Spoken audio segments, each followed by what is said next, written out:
My husband started smiling at his phone more than at me. One night, he fell asleep, and a message popped up, "I wish you could hold me like you do in my dreams." My heart pounded. I scrolled up, their chats went back months. They shared secrets, inside jokes. Even I love yous. The worst part? He never even said that to me anymore. The next morning, I sat across from him at breakfast and whispered, "Tell me about her." His fork clattered to the floor as he realized. I knew everything. I'm a 41-year-old woman. Been married to my husband, Dan, for 12 years. We've got 2 kids, a house just outside of Philadelphia, and a life that looked pretty normal from the outside. Nothing flashy. Nothing crazy. Just stable. At least that's what I thought. A few months ago, I noticed something small. Really small. Dan started smiling at his phone. At first, I didn't think much of it. We all scroll through funny videos or dumb memes. But this was different. He started doing it more often. At dinner. On the couch. In bed. The way he smiled, it wasn't the kind of laugh you have when you watch a funny video. It was softer. Like the kind of smile you give someone when you're falling for them. Or when you're thinking about someone special. The kind of smile I hadn't seen from him in a long, long time. At first, I brushed it off. We've both been busy. Life gets in the way. Marriage has dry spells. But the more I noticed, the more I felt that pit growing in my stomach.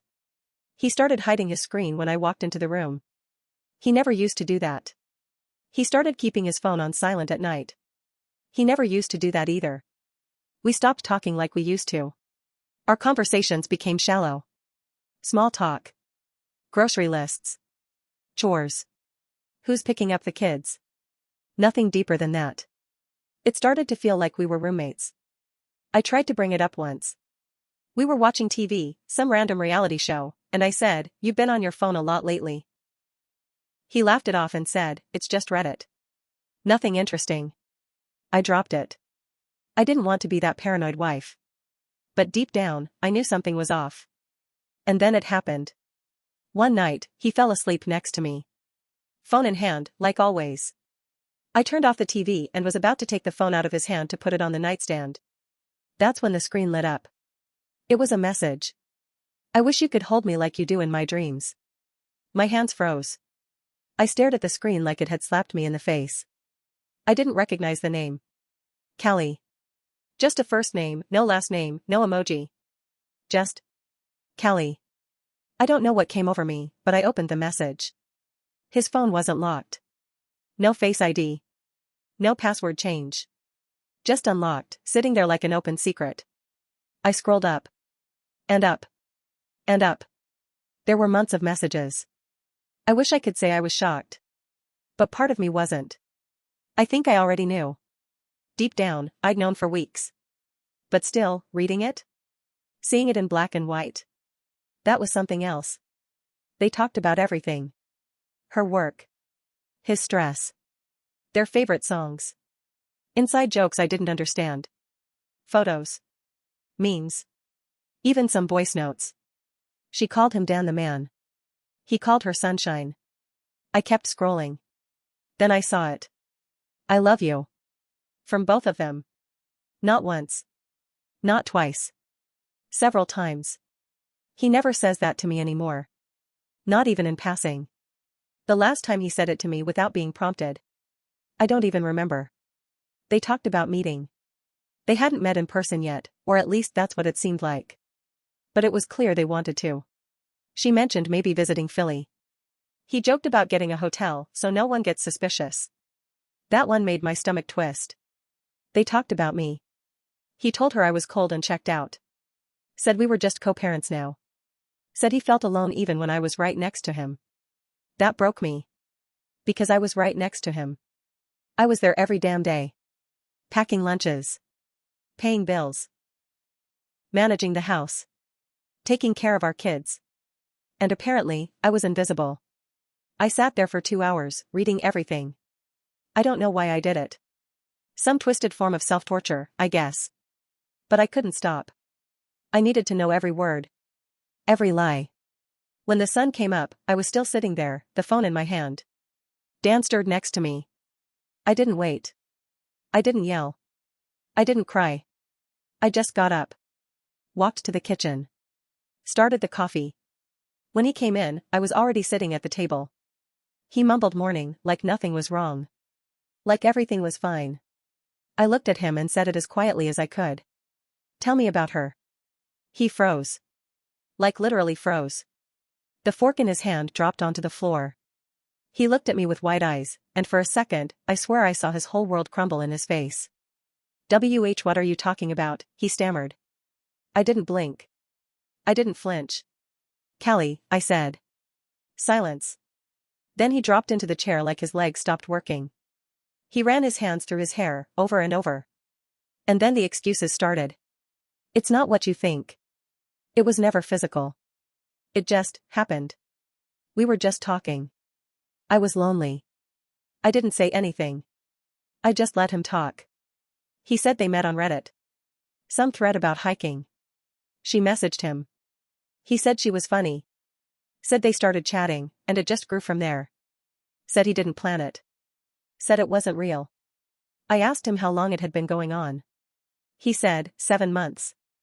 I laughed. I actually laughed.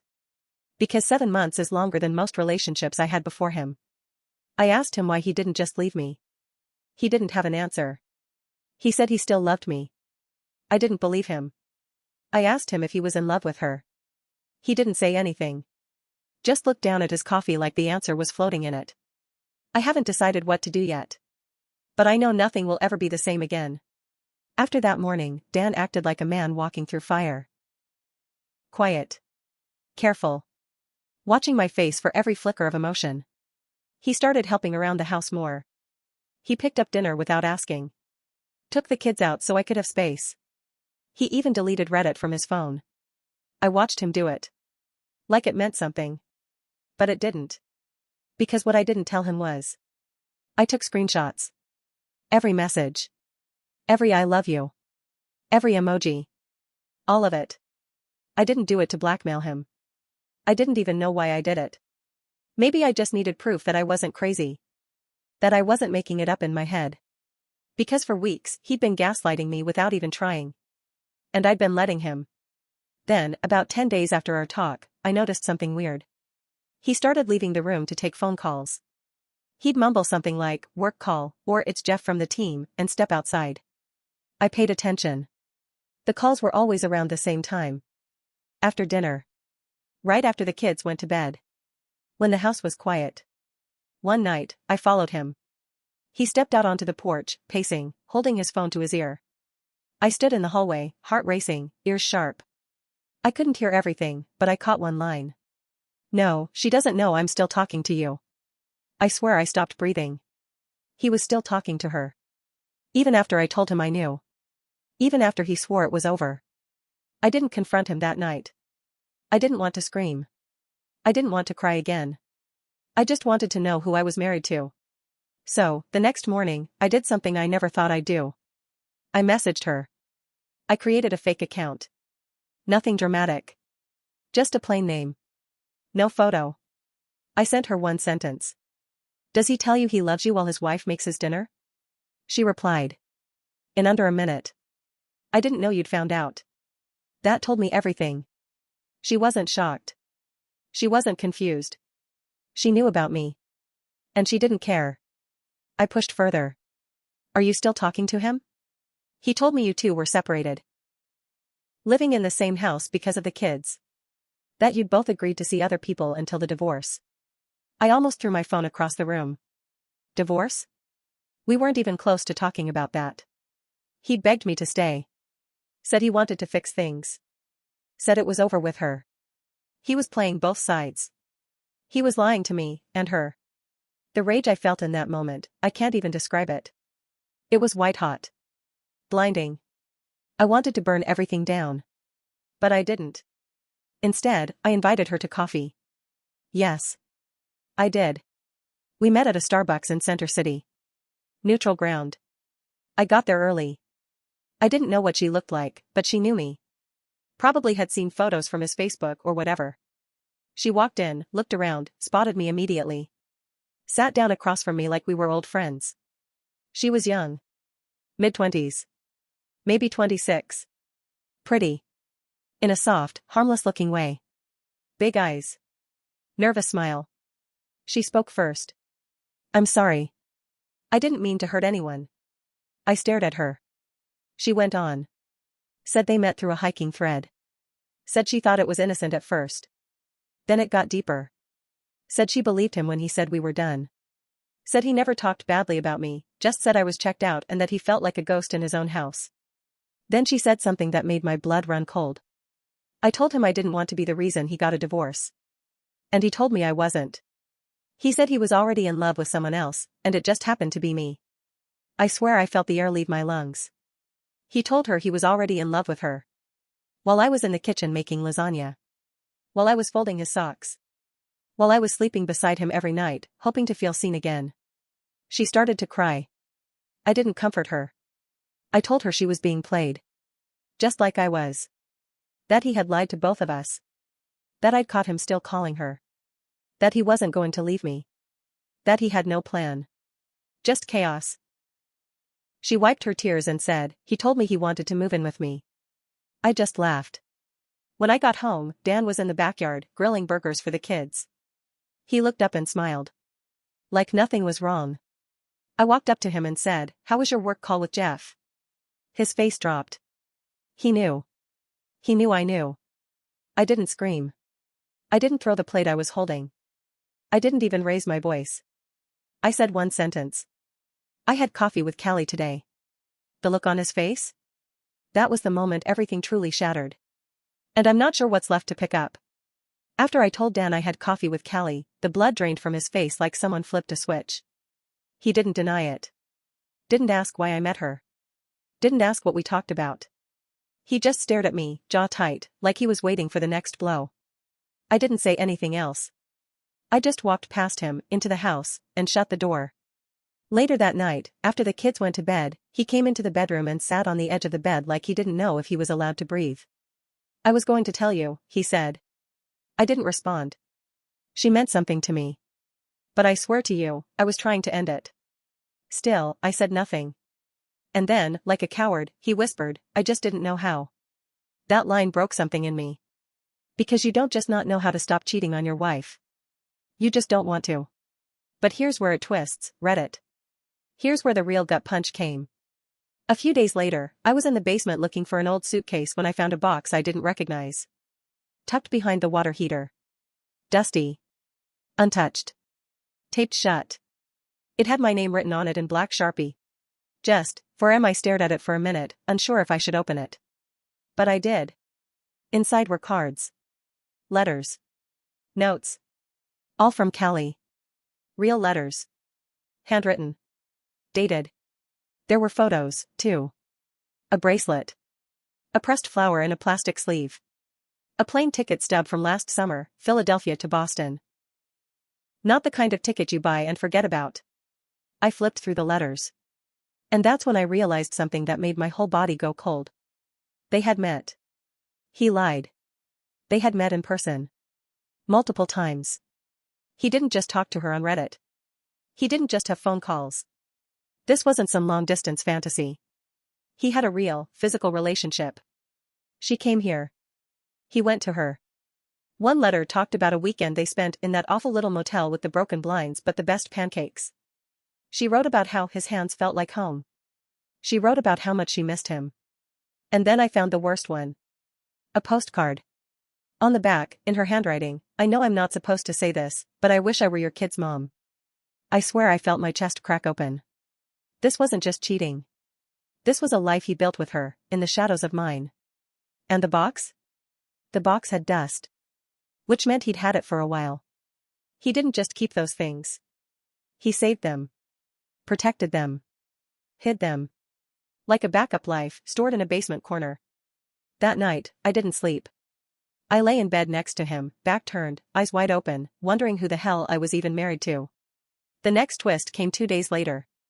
I was still numb. Still going through the motions. Still pretending for the kids. But then Dan got a call while we were both in the kitchen. He stepped out to take it. I watched him through the window as he paced on the driveway. Something in my gut told me to follow him. So I did. Quietly, barefoot, through the side door. I stepped outside just in time to hear him say, "No, she hasn't found the second phone." Second phone. I didn't say a word. I turned around, walked back inside, and went straight to his car. Glove box? Nothing. Under the seat? Empty. Then I popped the trunk. And there it was. A beat-up, old Android, stuck between a jumper cable and a box of windshield washer fluid. I turned it on. No password. Just texts. More texts. With Kelly. From the last week. All the same lies. Telling her I was sleeping in the guest room. Telling her we were emotionally done. Telling her he missed her voice. He even sent her a selfie. Taken in our kitchen. In my robe. Making fun of how boring family life is.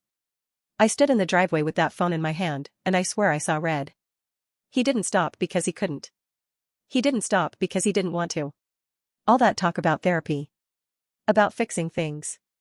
About trying. All lies. I walked back inside. Placed the phone on the kitchen table. And waited.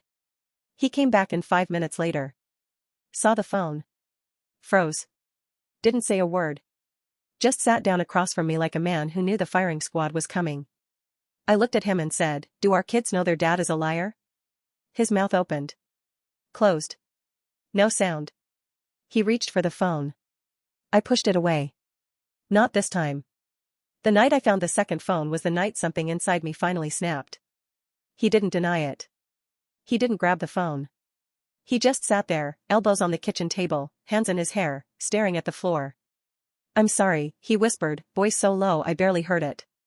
I didn't yell. I didn't throw anything. I just asked one question. Was anything in our marriage real? He looked up, eyes red, mouth trembling. Yes. Of course. Yes. I didn't believe him. I said, "Then why did you lie twice?" The messages. The box. The second phone.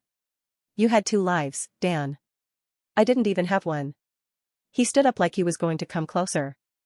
I stepped back. "No," I said. "You don't get to comfort me."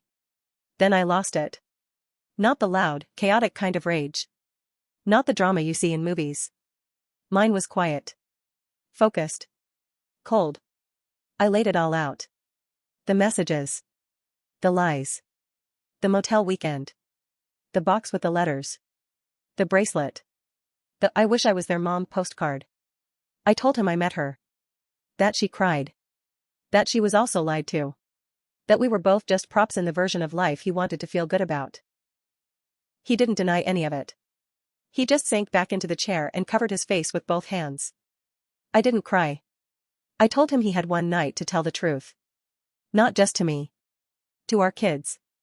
To his parents. To my sister. To everyone who thought he was the sweet, funny, harmless guy. Because I wasn't going to carry his secret anymore. My sister, Rachel, came over. She knew something was wrong, I didn't have to explain much. I told her everything. She was the one who said, "He doesn't get to hide. If you're done covering for him, then let's rip it wide open." So we did. Dan's parents were already planning to come by for dinner that weekend. I moved it up. Everyone was there, our kids, Dan's parents, Rachel, me, and him. It started normal. Too normal. Until Rachel slammed the second phone on the dining table during dessert. Everyone froze. Dan's mom blinked. "What's that?" Rachel looked at Dan. "Why don't you tell your parents what you've been using that for?" Dan's face turned pale. Like actual ghost white. He tried to play dumb. "What's going on?" his dad asked. Then I stood up. I said, "Dan has been having an affair. An emotional one. A physical one. One that's lasted almost a year. He lied to me. To her. To all of us. He hid it. He had a second phone. He made her think we were divorced. He made me think it was over." The room went still. You could hear the clock ticking. Then our youngest, our 10-year-old daughter, said, "What's an affair?" And I broke. Right there. In front of everyone. I fell to my knees on the kitchen floor and sobbed like I had held it in for decades. Rachel pulled the kids out of the room.